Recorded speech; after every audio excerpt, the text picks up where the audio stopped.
So good morning, everyone, and welcome to the Machine Learning Coffee Seminar again.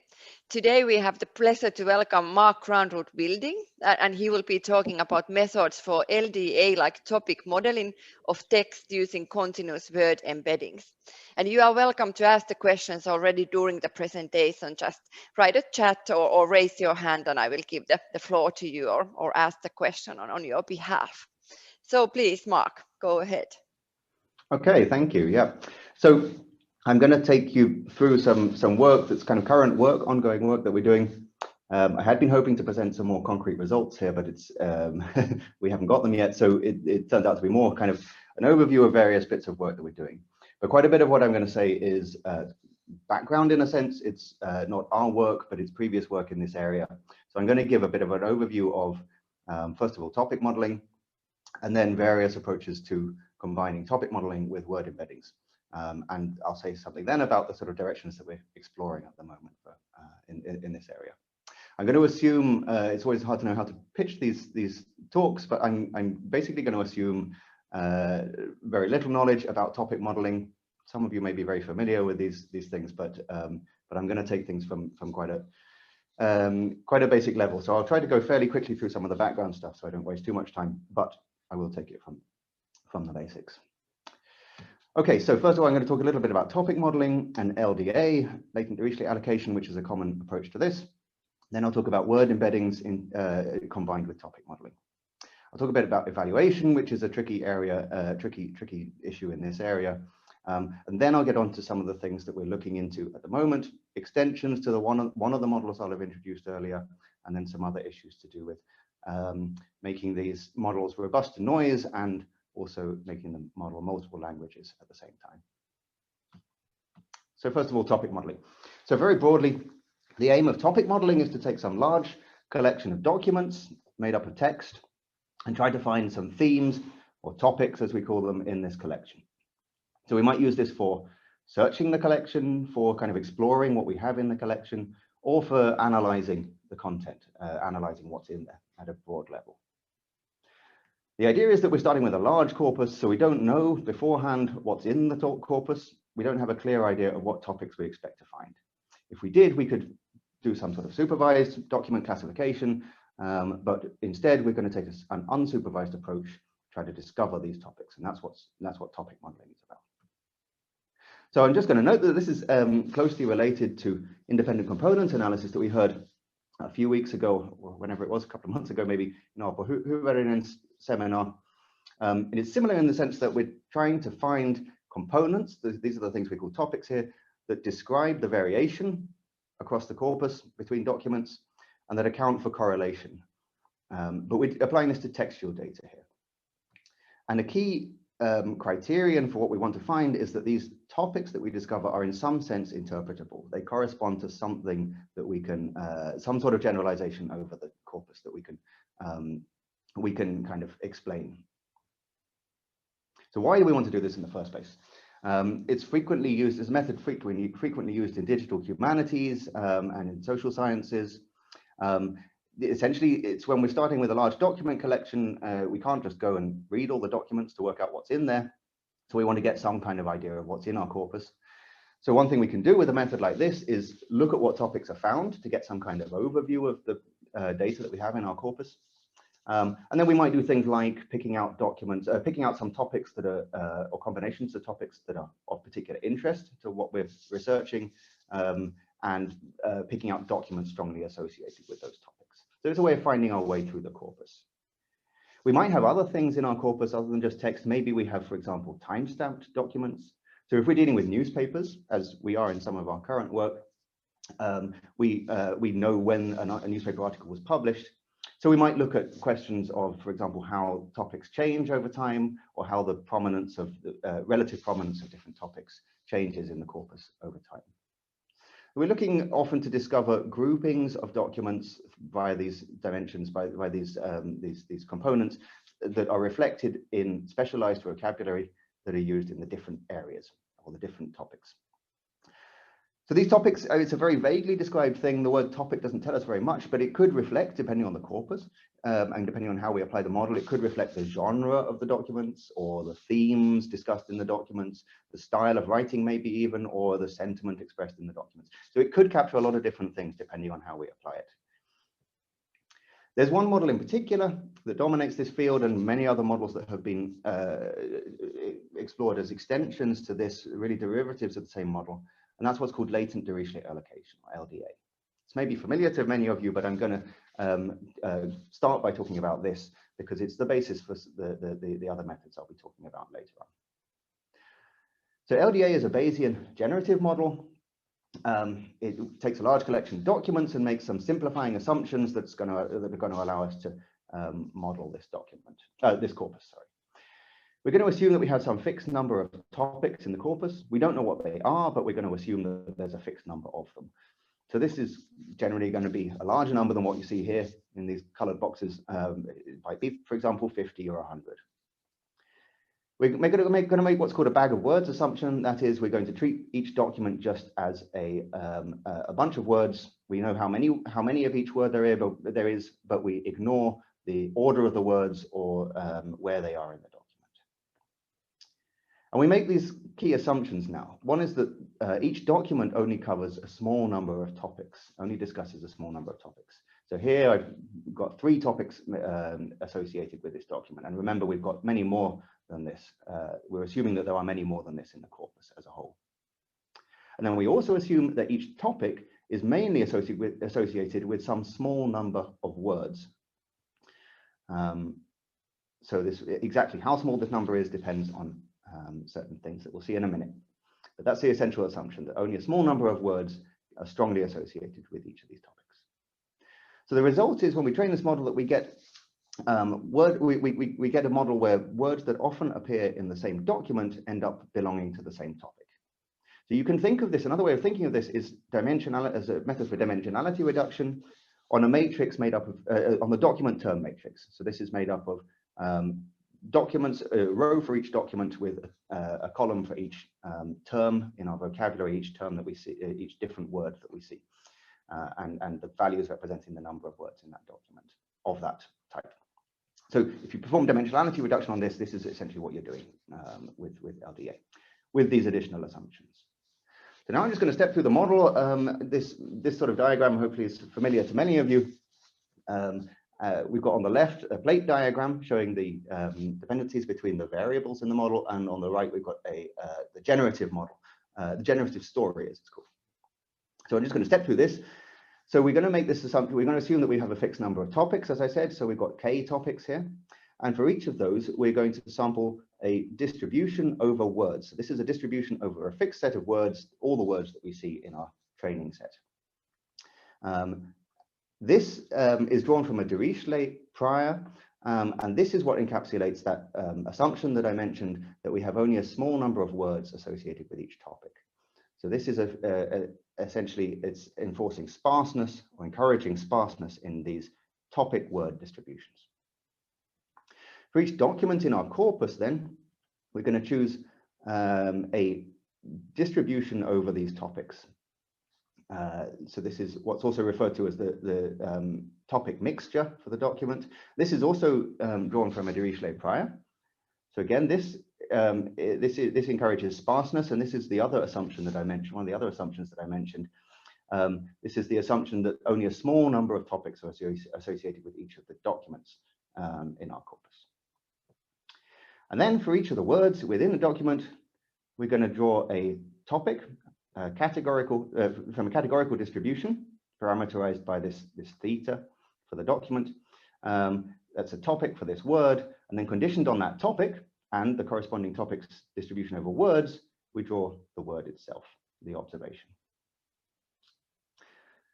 So that's our generative model, Bayesian generative model for LDA, and we can train this in various ways. We can use variational inference, or we can use Gibbs sampling. Variational inference tends to be used most commonly, I think, really for LDA. We can get it to train very fast and very, very nicely. But you can also use Gibbs sampling. So there are lots of limitations of the assumptions that I've mentioned. things that don't really correspond to the real way that documents worked. And some of these are addressed by different variants of the model that have been invented over the last 20 years or so since LDA was first proposed. But I'm going to talk about one particular limitation of this model today. And this is the problem that we treat every word type or term as a distinct entity. So to be a little bit more clear, each topic here is a categorical distribution over the terms of our vocabularies.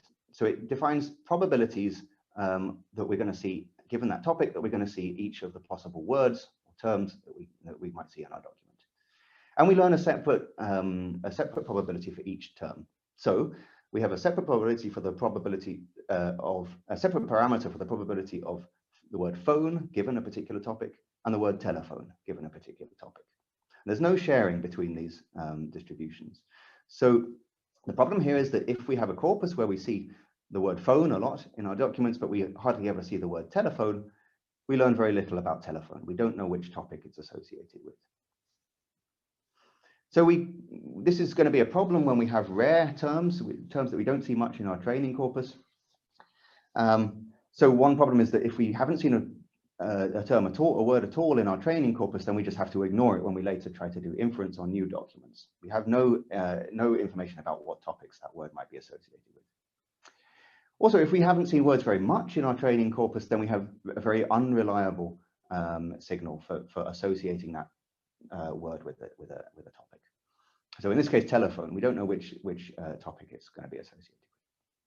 So this might happen, these sorts of rare terms might come up, partly maybe due to specialized vocabulary that gets used only in certain subsets of our corpus or in certain types of document. It might be a problem if we have misspellings, if we have a corpus where it's handwritten or hand-typed documents and people simply misspell things. So then we get slightly weird versions of words that we don't see very often. And we get a similar problem if we have noisy input data. So for example, if our text is coming from the output of OCR, optical character recognition. I'm going to come back to that actually later on in the talk. So how can we improve on this? Well, the obvious, what might be an obvious solution to come to mind for many people is word embeddings. This is now standard technique in natural language processing. The idea is that instead of modeling words, we model continuous vector space embeddings. So these are feature representations of words or terms. So for example, for the word boat, we've got some continuous features, some set of continuous features for that word boat. And we can think of that as a vector in some vector space. We've got D of these features. Then for another word, anchor, we have another vector made up of these continuous features. And we can compare these and hopefully find that if the words are very similar, then they have similar features, that they end up close together in the vector space. So we do this for all the words that we see in the data that we're using to train the embeddings. These dimensions, these features are latent features, typically, that we learn from raw text. The idea of the training of these models, of these embeddings, is that the features are based on the context in which a word gets used in the training corpus. And it exploits what's called the distributional hypothesis, which is essentially that words that tend to appear in similar contexts in terms of other words around them are likely to have a similar meaning.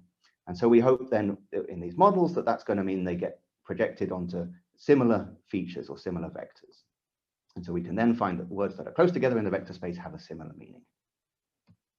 So this is a very commonly used method now.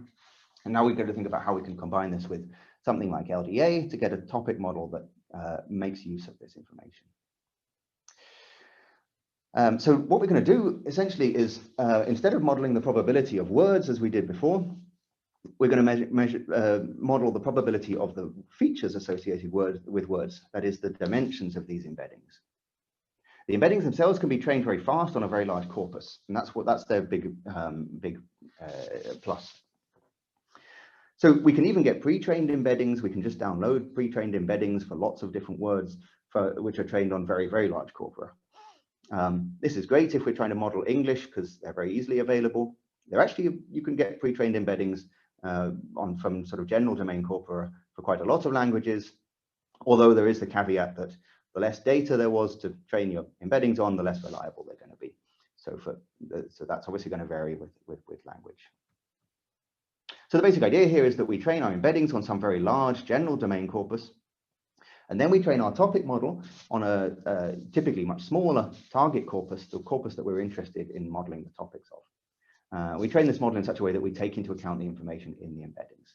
And by doing this, we benefit from the generalizations over word meaning that the embeddings make for us. So in the case of our example, we learn from the embeddings that telephone and phone are very similar, have a very similar meaning, and they get very similar features in this embedding space. And so we can then take advantage of that and learn similar probabilities, hopefully, for these words. So there are several topic models out there that make use of this idea, and I'm going to talk through a few of them. They're all assuming the availability of some set of embeddings. This is our set of embeddings trained on some broad domain corpus. So an embedding for each word W. So first of all, this is quite a simple model. It's called the embedded topic model. It's similar in structure to LDA, and you can see its plate diagram up in the corner here. Just like in LDA, for each word in each document, we're going to draw some topic, Z, from the document's distribution over topics. Now, each of the topics has D parameters, this alpha vector, which is specific to a topic. So these parameters are parameters that will be learnt during training. And for each word in the generative story, we draw the word itself from a distribution defined by the softmax of the dot product of the embedding with this set of parameters alpha. So in other words, you can think of the alpha parameters as giving weights to the embeddings, the dimensions of the embeddings to define a distribution over words for that topic. So you can think of the topic here as being a point in the embedding space. And we can train this model very quickly, actually, by variational inference. So here's an alternative way of doing essentially the same thing. This is a model called Gaussian LDA, which I'll refer to later as GLDA. Under this model, we draw our word embedding in our generative distribution. We draw the word embedding from a distribution that's specific to the topic. And the distribution is a multivariate normal distribution over the embedding space. So at training time, we're going to learn latent parameters for each topic, which are the mean of the multivariate normal distribution and its covariance matrix. So in other words, we're learning a topic as being centered in some particular point in the embedding space and having a spread over that space that we learn. And this can be trained by Gibbs sampling. It's rather slow to do that, but there are some tricks with Monte Carlo methods for speeding up the sampling. So let's just look at what we've got here. I've mentioned three models. LDA, as we saw, groups together words that typically appear in the same documents. ETM and GLDA are both models that learn distributions over our word embedding space. And they don't learn those distributions in such a way that they group together words that typically appear together in documents. But a key thing to note here is that these are unimodal distributions. So in the case of GLDA, I put these the wrong way around, but in case of GLDA, it's a normal distribution. In the case of ETM, you can think of it as some sort of logistic distribution.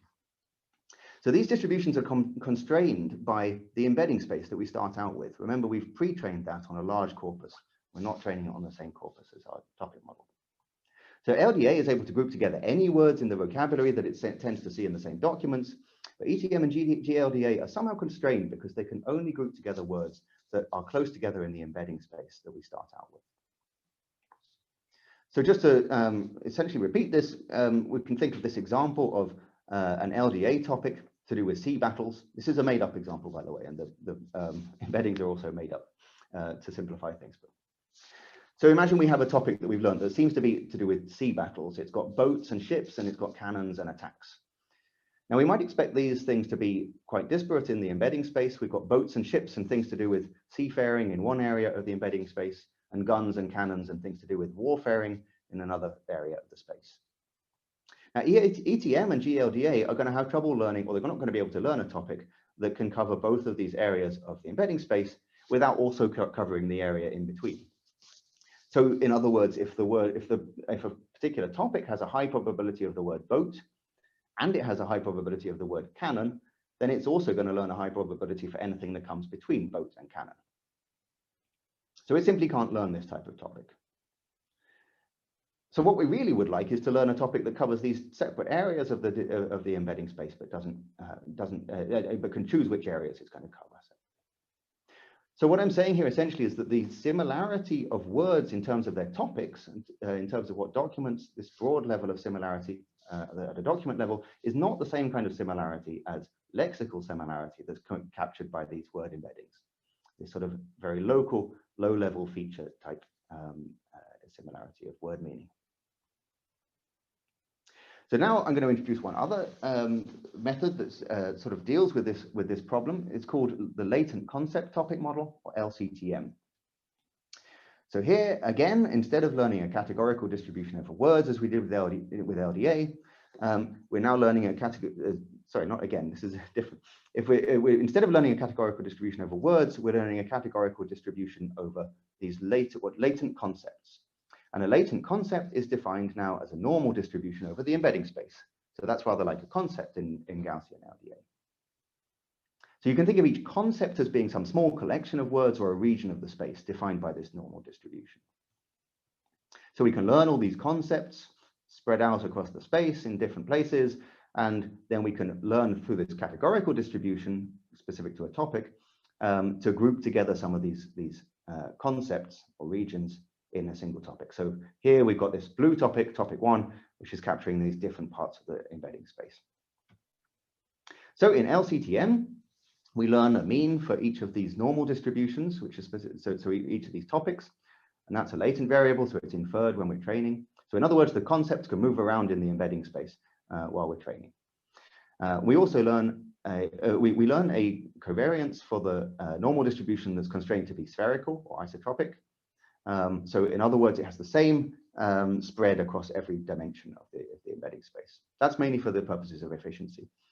And that's also fixed, actually. We don't learn that as a latent variable. So the topic is now, through this categorical distribution, you can think of it as being a mixture of these normal distributions, which permits the sort of multimodal topics that I was sort of motivating a moment ago that we might want to capture. So this diagram looks quite similar to the ones we've seen before.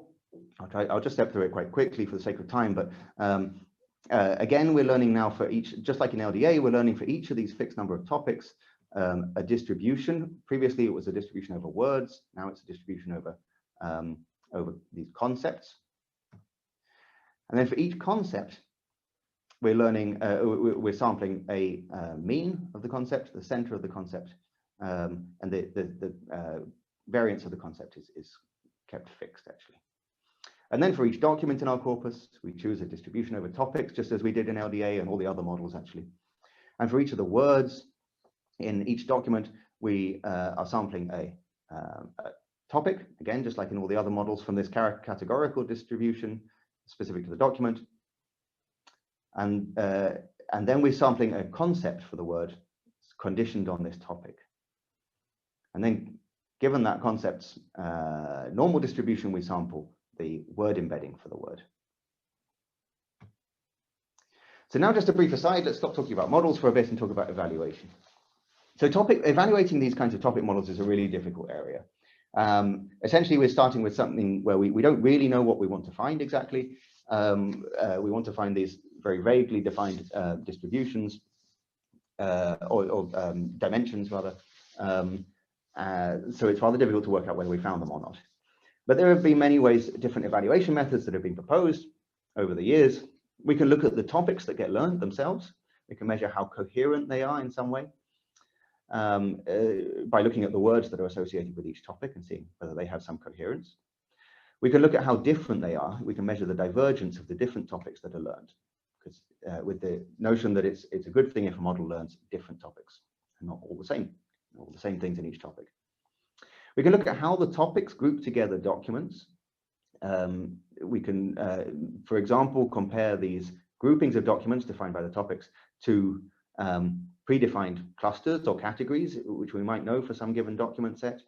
Or we can look at documents in our set that we know are related in some way and see how well they get linked by the topics. Then we could also look at the this theta that we learn for each document, so the distribution over topics for each document. And we can see how well that represents the document by, for example, measuring how well it predicts the words of the document that it maybe hasn't seen, some that were held out from training. Or we can treat that distribution over topics as being a set of features for the document and use it, for example, in a classification task and see how well it classifies the documents according to some known classes. So lots of different ways of evaluating these, and different evaluations favor different models, unsurprisingly, because they capture quite different aspects of how well the model is doing. So this brings us to some of the work that some of the stuff we're working on at the moment. We're trying to compare some of these models.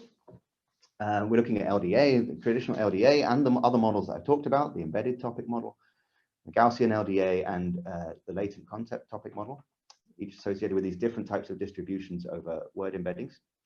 And we're trying to evaluate these in multiple ways. So I should mention that essentially, if you look at the topic modeling literature that introduces all of these different types of models, everyone uses different evaluation methods.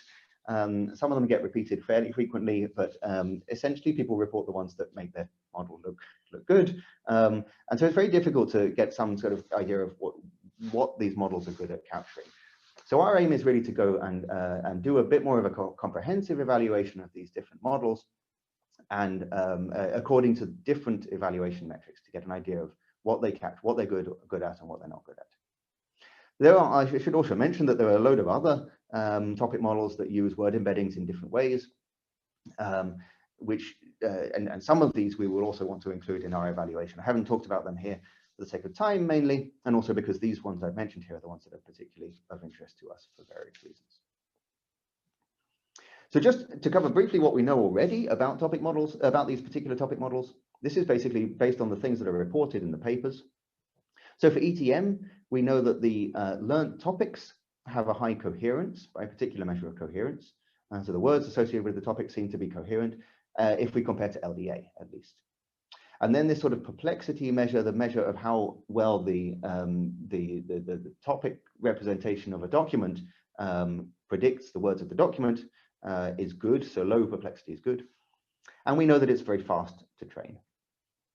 For Gaussian LDA, it also gets a very high coherence compared with LDA.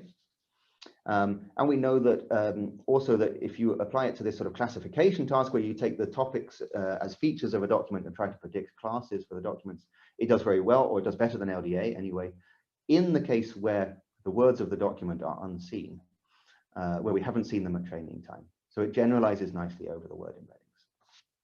We also know, this is mentioned by the authors, and also we've backed it up by our own observations, that it learns very different topics to LDA, qualitatively very different. And this is essentially to do with the thing I mentioned about learning unimodal distributions over the embedding space, so being constrained by an embedding space. May or may not be a bad thing. And then with LCTM, we know that it performs good clustering of documents. We can measure how good the clustering is by the clusters that we expect to find in certain cases. In the case where we're dealing with short texts, so where there aren't that many words to infer the topics from. And then in a classification task, again, in the case of short text, it does very well compared to LDA and also compared to Gaussian LDA. And then just an additional note that I've already mentioned, I've been through, is that we kind of expect LCTM to learn qualitatively more similar topics to LDA. This is something we want to investigate more concretely, but for the reasons to do with the structure of the model, we expect the topics to be more similar in what they capture to LDA. So we've got some additional results that we can add to that from our own experiments already. We find that ETM gets a much lower coherence than Gaussian LDA. But we also have some questions about what this is actually capturing, because the coherence measure is very high for Gaussian LDA, but doesn't seem to reflect actually particularly coherent looking topics. So we might consider whether this is really a meaningful evaluation. Classification actually, without restricting ourselves to particular types of text, we do actually about the same as LDA, not any better. But we have found that ETM works very well in the case of noisy text. I'll come back to that very briefly in a moment. Gaussian LDA doesn't do well on the classification task when we're just looking at the full document, when we're not looking at specifically at documents with unseen words. So it actually does worse than LDA in this classification task if we're just looking at normal documents. So just a couple of, I don't want to go into detail on this because it's going to take too long, but I'll just mention a couple of ideas we have about maybe making LCTM a bit better. So we have this notion that LCTM is an attractive model because it's qualitatively similar to LDA. It learns the same sort of thing as LDA. And this is a good thing in our view, at least in some circumstances. It helps us potentially to, this similarity to LDA can help us to interpret the model, particularly for non-machine learning experts. So we're working a lot with digital historians who are used to using LDA now, after however many years of playing around with it, and they have an idea of what LDA is capturing. So it's a good thing to have a model that can learn better topics by generalizing over the word embeddings, but still capture the same kind of thing. And we have this idea that the topics are qualitatively quite similar to LDA. Oddly, this seems to be potentially true of ETM as well. We're not quite sure why, but it's certainly not true of Gaussian LDA. Potential drawback is that it's very slow to train LCTM compared to ETM, but it might be possible to speed it up with some tricks.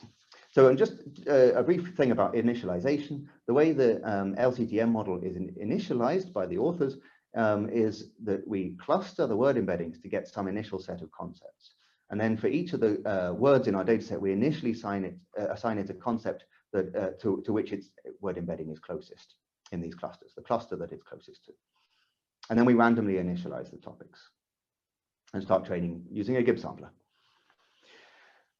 So we can note that the top part of LCTM is identical to LDA. We've got these categorical distributions up the top, except that the categorical distributions are over concepts now instead of words. And we know how to train LDA very fast, and we can train nice topics. We've got 20 years almost of nifty tricks and optimizations to make the training really fast and learn good topics. So the idea here is that we can first train LDA on the same data, same data set, and infer using that model topics for all of the words, and then use this as an initial assignment of topics for LCTM. And then having initialized our topics in that way, we keep training using the Gibbs sampler, and perhaps don't need to train for very long. It seems to be working quite nicely, but we haven't got any quite got any concrete results about that now. So the idea here is then maybe that if this initial assignment is good, maybe we don't need to train for as long, for fewer iterations. We might ask the question of how many. This is always a difficult question. So we can consider various ways that we might decide when we've trained for long enough with the Gibbs sampler. This is related to the burn-in period for a Gibbs sampler. So hopefully this can make the burn-in period a little bit shorter. So potentially this gives us faster training of the model, getting the same results. Question mark, because we haven't confirmed that yet. So another thing is this rather odd assumption that LCTM makes that the variance of each concept is fixed, and it's also set manually to rather arbitrarily to 0.5. So this is a bit strange. Clearly an appropriate variance is going to depend on the word embeddings. If your word embeddings are more spread out, then you need a bigger variance for all your concepts. And then we also might expect that some concepts, it would be appropriate to have some concepts more spread out over the space to capture a wider variety of words, and some that are more tighter clusters over the embedding space. So what we can do instead is treat this variance as a latent variable and learn the appropriate spread over each concept. I'm not going to say any more about that, but that's one of the things that we're comparing to now in these comparisons, whether this actually produces better topics. Okay, so then just to mention a couple of things quite briefly, I mentioned that we're interested in dealing with noisy data. We're interested in dealing with text that's come, for example, from OCR output. So here you see an example of the sort of modern clean data that topic models are typically learned from. But we're interested in this kind of data with historical newspapers, and you can see that there are going to be some problems with learning topic models from this. So you apply OCR to this and you get some text that looks something like this. You get all these words, you get some words that look like normal words, but then others like fookerms, which is clearly a misspelling or a mis-OCRing of forms. And this Fulcrum's word is probably going to happen not that much in our data set, but maybe it happens quite a few times if this sort of error is quite consistent. So it's possible that word embeddings can help us to smooth over these errors. If it happens a few times in the corpus, maybe we can learn from the word embeddings trained on that corpus that it's close together, it has a similar meaning to forms. And so that will help us then to learn a similar probability for Fulcrums as we learn for forms. So we've done some experiments. We've done some experiments on this with OCR, real OCR data, and also with some artificial noise introduced into the data, so we can control the level. And we've measured various measures of topic quality or topic model quality, comparing LDA, ETM, and Gaussian LDA. And the results, very briefly, without showing any specific results, it seems that ETM is more robust than LDA, so that's good, more robust to this noise. Gaussian LDA provides really bad features for classification, as I mentioned already. So essentially that does really badly even without the noise in this case. And we haven't yet compared to LCTM. But essentially the embeddings seem to help us, at least in the case of ETM, help us a bit with in the way that we hoped they would. And then finally, multilingual models. I'm not going to talk in detail about multilingual topic modeling, but there have been a couple of approaches. This is in the classic domain of not using word embeddings, but modeling words. Something called the polylingual topic model that requires, for training, some topically aligned document pairs to learn this cross-lingual information from, or the multilingual topics, MUTO, which doesn't require these aligned documents, but does require a seed bilingual lexicon of words that mean the same thing in the two languages. So in recent years, we've seen some great work on learning cross-lingual embeddings. So essentially training embeddings for different languages and then performing an unsupervised alignment of these embeddings to learn an embedding space where words that have a similar meaning in the different languages end up close to each other in the space. This is a really cool technique. And the idea here, a very simple idea, is that if we have an embedding-based topic model already, and we have some of these cross-lingual embeddings, we simply put them together and we get a multilingual topic model. So some advantages of this kind of approach. One is that we can apply pre-trained cross-lingual embeddings. These exist for many languages. And then we don't need these alignments of documents or the bilingual lexicon. It's worth noting that if we do have a bilingual lexicon for the two of the languages we're interested in, then we can use that while training the embeddings as well. Maybe we'll get better results than using that directly in the topic model. That's an experimental question. Potentially this gives us faster training for various reasons it could do. And of course, we then get all the other benefits that we've been thinking about with these embedding-based topic models, of being able to generalize over our vocabulary better. Potential disadvantage is that these pre-trained embeddings might not suit depending on the languages we're dealing with.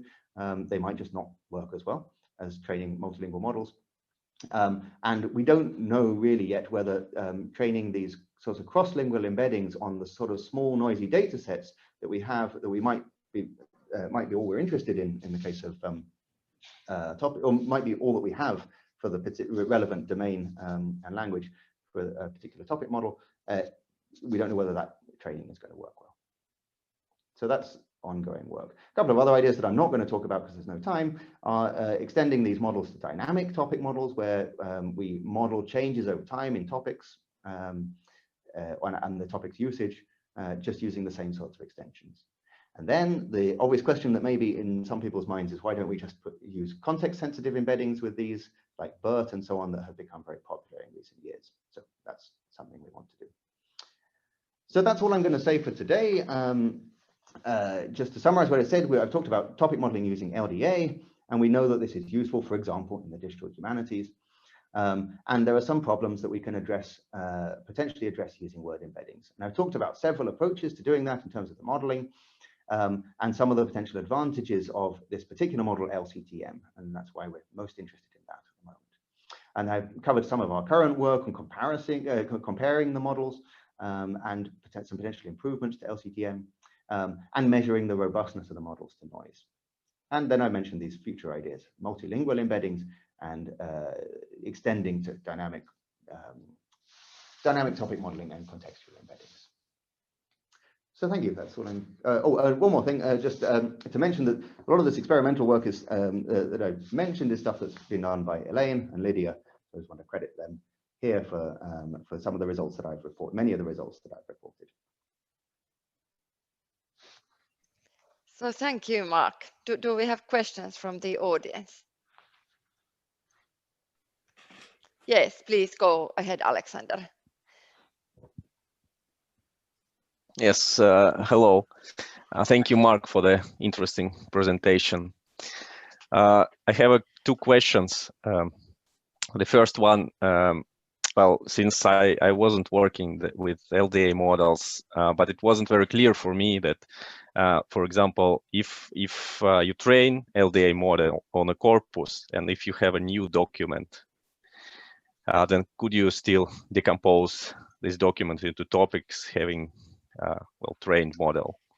Yes, I should have made that clearer at the beginning. I actually had something that made it clearer, but I cut it out to make the talk shorter.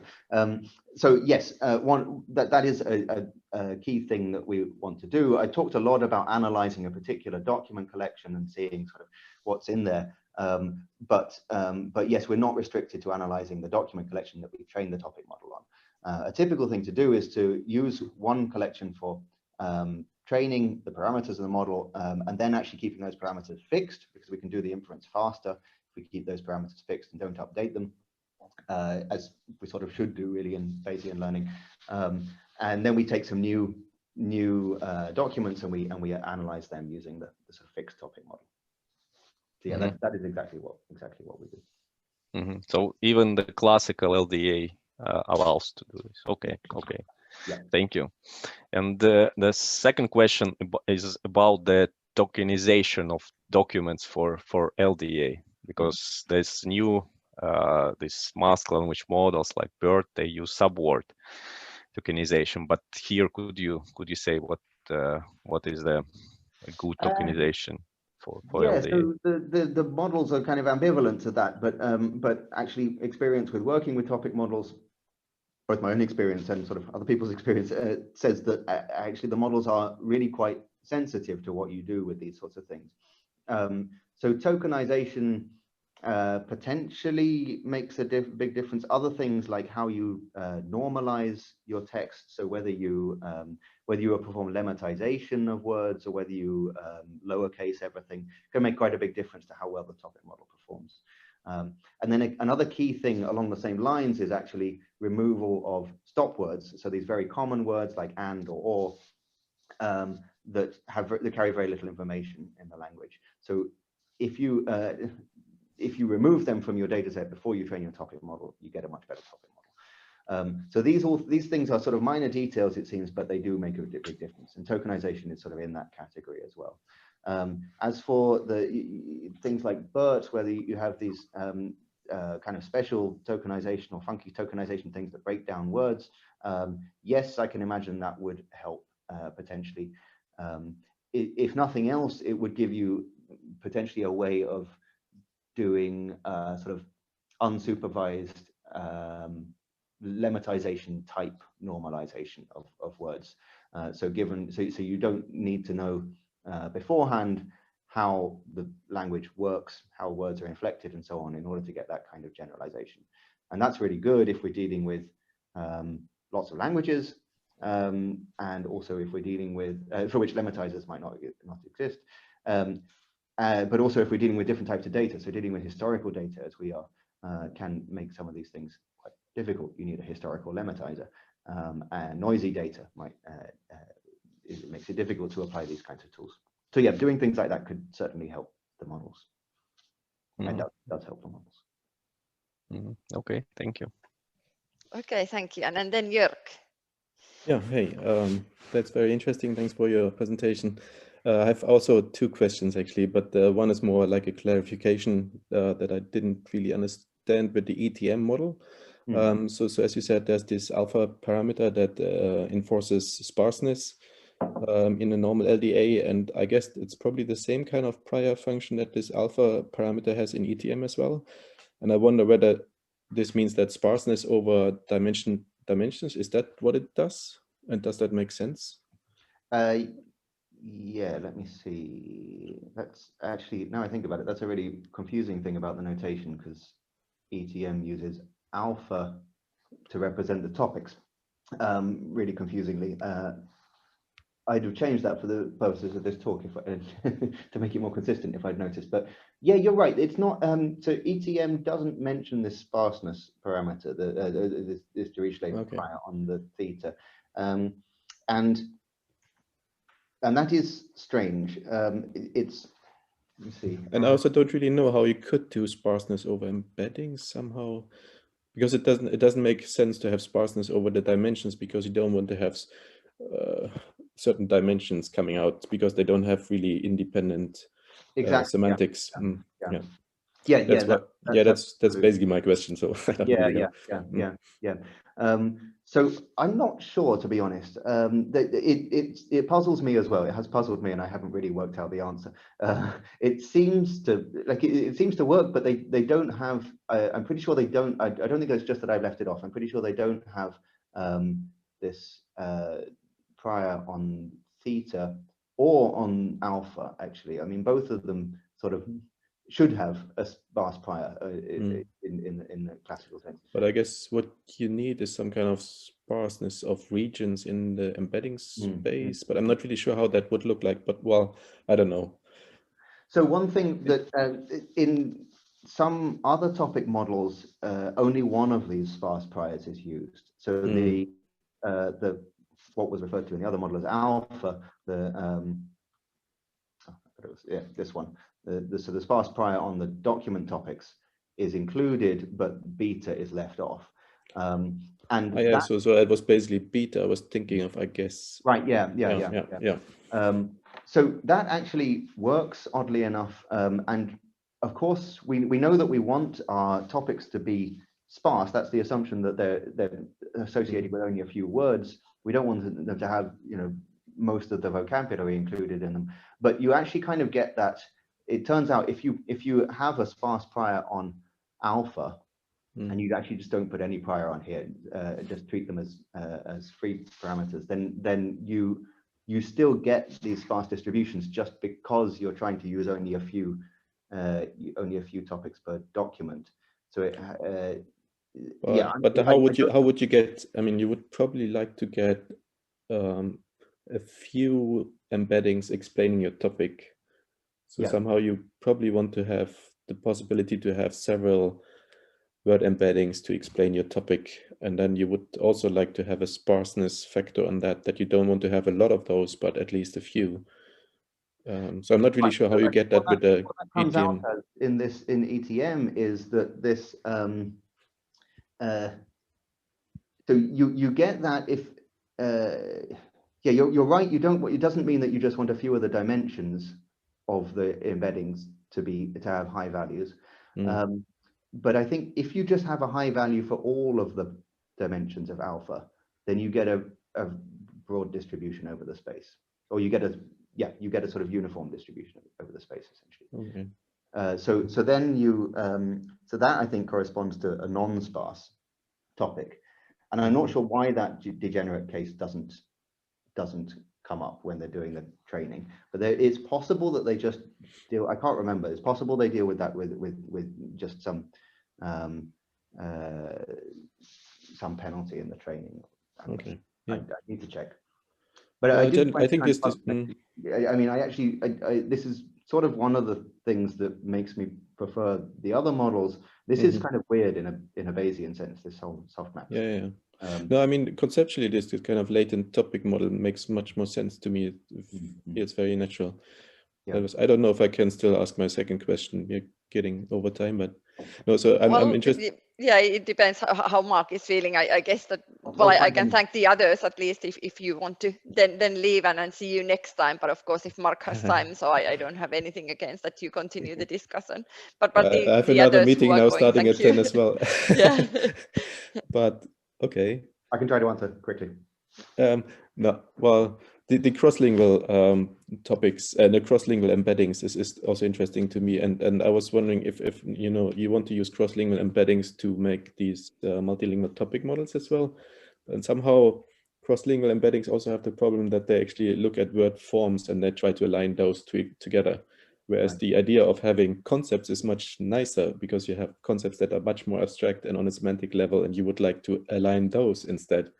So I wonder whether it's actually should also be some kind of concept model, latent concept model in the embedding space from the beginning to make a better alignment between the different language spaces. That's a really interesting idea. One thing you could do is actually take one of the other approaches to multilingual topic modeling. So if you take, for example, the polylingual topic model that requires these topically aligned documents, or at least some at training time, you could train the embedding-based model in the same way, exploiting those alignments in the same way, and then hopefully it would learn these alignments between concepts rather than alignments between.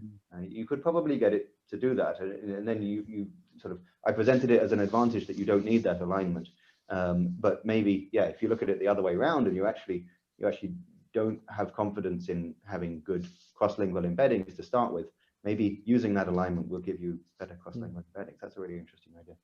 Okay. Yeah, I like that. Thanks. Okay, great. Thank you, Mark, so much, and thank you everyone for the good discussions and being part of the seminar again. And see you all next week.